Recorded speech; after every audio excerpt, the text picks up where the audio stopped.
से ज़्यादातर लोग English word for word translate करते हो, जिसकी वजह से आपकी इंग्लिश कभी भी नेचुरल नहीं लगती, किताबों वाली लगती है, जिसकी वजह से आपको क्या होता है, हेजिटेशन होता है और आपका जो कॉन्फिडेंस है वो लो हो जाता है, जिसकी वजह से जब रियल लाइफ में बात करने की बारी आती है आप रियल लाइफ में बात नहीं कर पाते। तो आपको इस मिनी कॉन्वर्सेशन सीरीज़ को देखना है अगर आपके साथ ये प्रॉब्लम है। एंड इस रियल लाइफ इंग्लिश कॉन्वर्सेशन का जो आज का सिचुएशन वो है बुकिंग अ कैब, यानी कैब बुक करने से रिलेटेड हम सिचुएशन के बारे में बात करेंगे। एंड वीडियो को लास्ट तक ज़रूर देखना, क्यों? क्योंकि आपको प्रैक्टिस कहाँ करनी है ये भी बताऊंगा, तो वीडियो को आप लास्ट तक ज़रूर देखना, ठीक है? So let's start the video. लेकिन वीडियो स्टार्ट करने से पहले आपको 3 चीज़ें याद रखनी है to get maximum benefit from this video, ठीक है? कि आपको इमोशन के साथ रिपीट करना है हर सेंटेंस को, बिना रिपीट करे अगर आप वीडियो देखोगे तो कोई फ़ायदा नहीं है, ठीक है? तो रिपीट करो, कॉपी करो टोन को, फीलिंग को, एंड ट्रांसलेशन करने की कोशिश मत करो। बस उस सेंटेंस के पीछे का जो फीलिंग है ना उसको पहुंचाने पे ध्यान दो। मैं आपको ऑलरेडी वो बता रहा होऊंगा सारे एक्सप्रेशंस, बस आपको रिपीट करना है एंड अपनी रियल लाइफ में ना उसको इमीडिएटली यूज़ करना है, राइट? तो वीडियो देखने तो आपके लिए थोड़ा बेनिफिशियल होगा, है ना? तभी आप मैक्सिमम बेनिफिट ले पाओगे। So let's start the video. So आज का जो टॉपिक है, आज का जो कॉन्वर्सेशन है between two friends, right? Rahul क्या कह रहा है, भाई जल्दी कैब बुक कर दो यार, है ना? राहुल क्या कह रहा है, जल्दी कैब बुक कर दो भाई, जल्दी कैब बुक कर दो। तो मोस्ट कॉमनली राहुल क्या कह सकता है, book a cab for me, book a cab for me, है ना? क्विक मतलब जल्दी कर दो थोड़ा, है ना? क्विक लगा दिया। या फिर आप कह सकते हो can you book a cab for me, simply can you से आप परमिशन ले सकते हो, थोड़ा सा फ्रेंडली में यूज़ कर सकते हो, फ्रेंडली टोन में। तो can you book a cab for me, या फिर could you book a cab for me, like आप थोड़ा सा ज़्यादा पोलाइट हो रहे हो जब आप कुड कह रहे हो, so could you book a cab for me, तो ये आप कह सकते हो, राइट?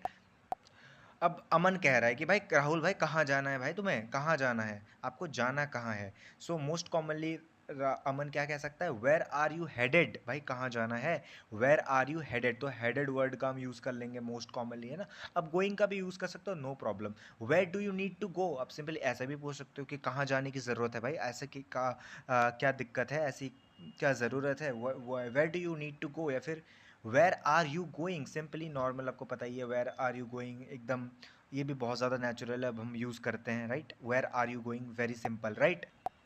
अब राहुल कह रहा है कि भाई मुझे रेलवे स्टेशन जाना है, मुझे कहाँ जाना है, रेलवे स्टेशन जाना है। सो राहुल क्या कह सकता है, Rahul I need to go to the railway station, I need to go to the railway station में कहाँ जाने की ज़रूरत, भाई मुझे ज़रूरत है यार, मुझे ज़रूरी है, जाना ही है मुझे रेलवे स्टेशन, राइट? या फिर कह सकता है कि I am heading to the railway station. अगर कोई पूछे वेयर आर यू हेडेड, तो आप कह सकते हो I am heading to the railway station, मैं रेलवे स्टेशन जा रहा हूँ। तो गोइंग टू की जगह पे ना हेडिंग टू का यूज़ कर सकते हो, बहुत ही कॉमनली यूज़ होता है, राइट? एंड आप ऐसे भी कह सकते हो I have to get to railway station. जब आप हैव टू लगा रहे हो उसका मतलब क्या है कि भाई ज़रूरी है जाना, मतलब मेरे पास कोई ऑप्शन नहीं है, I have to get to railway station. Get to मतलब पहुंचना, जैसे I will get to home, या like I will get to my office, I have to get to my office on time, या फिर I have to get to the office within 1 hour, इस तरीके से gate to मतलब कहीं पहुंचना। अब अमन कह रहा है कि 5 मिनट में पहुंच जाएगी, है ना? मतलब 5 मिनट में मतलब कैब पहुंच जाएगी। सो क्या कह सकता है Aman, it will be here in 5 minutes, मतलब इट विल बी यहाँ तक पहुंच जाएगी, it will be here in 5 minutes. तो आपको पहुंचने के लिए सिंपली आप हेयर का भी यूज़ कर सकते हो, इट विल बी हेयर, या फिर it will arrive in 5 minutes, it will be hair, simply it will be hair soon, it will be hair soon in 5 minutes. अगर आप मिनट्स दिखाना चाहते हो तो दिखा दो, या फिर सून कह दो कि भाई जल्दी पहुंच जाएगी, कोई दिक्कत नहीं। टाइम अगर आपको मेंशन नहीं करना है ना, ये कह सकते हो। अब ड्राइवर कह रहा है कि राहुल कह रहा है कि ड्राइवर को कॉल कर लो, है ना? राहुल क्या कह रहा है, ड्राइवर को एक बार भाई कॉल कर लो भाई, कितनी देर में पहुंच रहा है। Give the driver a call, है ना? Give someone a call. So give the driver a call, यानी उसको एक बार कॉल कर लो, जैसे पापा को कॉल कर लो, गिव पापा अ कॉल, इस तरीके से, राइट? या फिर सिंपली कह सकते हो कॉल द ड्राइवर, या फिर could you call the driver, थोड़ा सा पोलाइट होकर बात कर सकते हो, could you call the driver.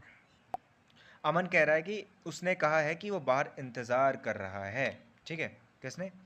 जो ड्राइवर है ना, वो क्या क्या वो उसने क्या कहा कि वो बाहर इंतज़ार कर रहा है। So he said he is waiting outside, he said he is waiting outside, या फिर he is waiting outside, simply he is waiting outside, या फिर he said he is already here, मतलब वो पहुंच चुका है। He said he is already here, right?